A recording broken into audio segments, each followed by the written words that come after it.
Praise the Lord, everyone. Praise the Lord. Praise the Lord. I want to thank each of you for joining me with Friday's daily Bible study coming from Charlie's Outreach Ministries. We have a powerful and wonderful lesson today, the voice of the Lord. The voice of the Lord. Come from Psalms 29, verses 1 through 11. Amen. We're going to get ready and get started in our lesson, but first I want to ask if anything is said touches your heart, soul, or spirit. If you have any questions or comments, please feel free to jot them at the bottom below, and I will get to them as soon as possible. Also, if you would like prayer, let me know, and I will add you to the prayer list. And also, if you would, subscribe to my channel and join with us as we gather together to study and meditate on the word of the Lord. Amen. We're going to get ready and get started, but we're going to have prayer first. Amen. Our Father, which art in heaven, hallowed be thy name, thy kingdom come. Thy will be done on earth as it is done in heaven. Give us this day our daily bread, and forgive us our debts as we forgive our debtors. And lead us not into no temptation, for thine is the kingdom and the power and the glory forever. Amen. Lord, we thank you, Father. We thank you for all that you have done, you is doing, and you shall do in each of our life.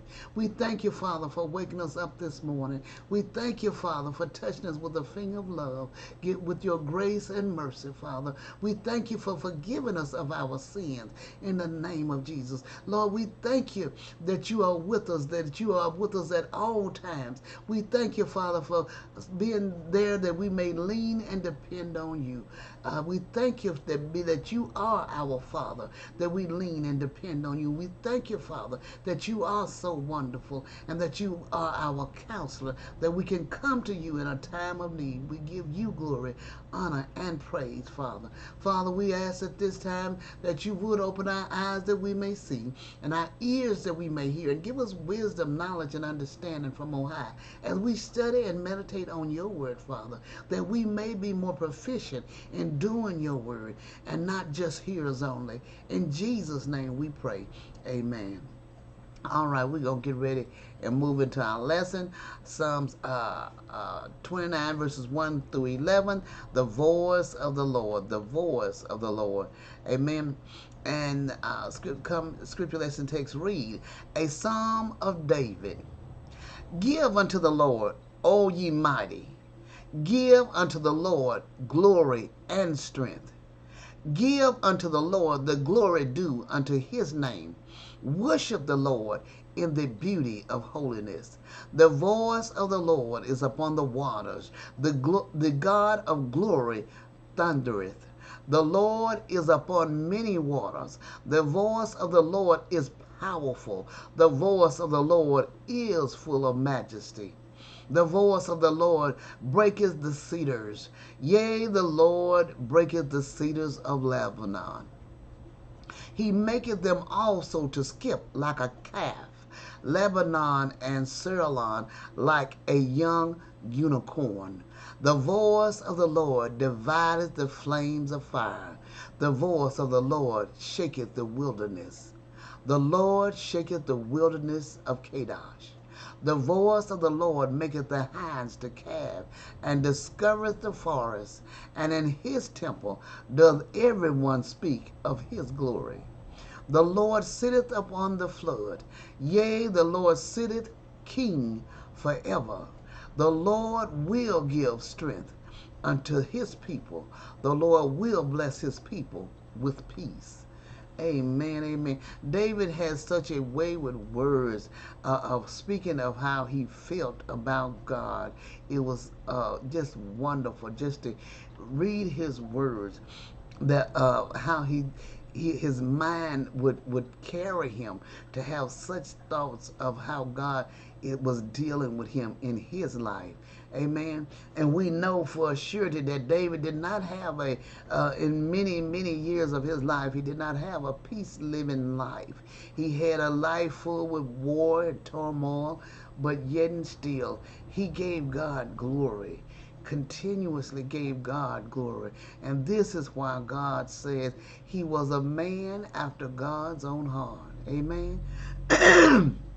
Commentary says, the mighty and honorable of the earth are especially bound to honor and worship him, but as few attempt to worship him in the beauty of holiness. When we come before him as the Redeemer of sinners in repentance, faith, and love, he will accept our defective services, pardon the sin that cleave to them, and approve of that measure of holiness which the Holy Spirit enables us to exercise. We have here the nature of religious worship. It is given to the Lord the glory due to his name. We must be holy in all our religious services, devoted to God and to his will and glory. There is a beauty in holiness, and that puts beauty upon all acts of worship. The psalmist here sets forth God's dominion in the kingdom of nature, in the thunder and lightning and storm. We may see and hear his glory. Let our hearts be thereby filled with great and high and honorable thoughts of God, in the holy adoring of whom the power of godliness so much consists. O Lord, our God, thou art very great. The power of the lightning equals the terror of the thunder. The fear caused by these effects of the divine power should remind us of the mighty power of God, of man's weakness, and the defenses and desperate condition of the wicked in the day of judgment. And we, should remember that these things are God's battle. uh,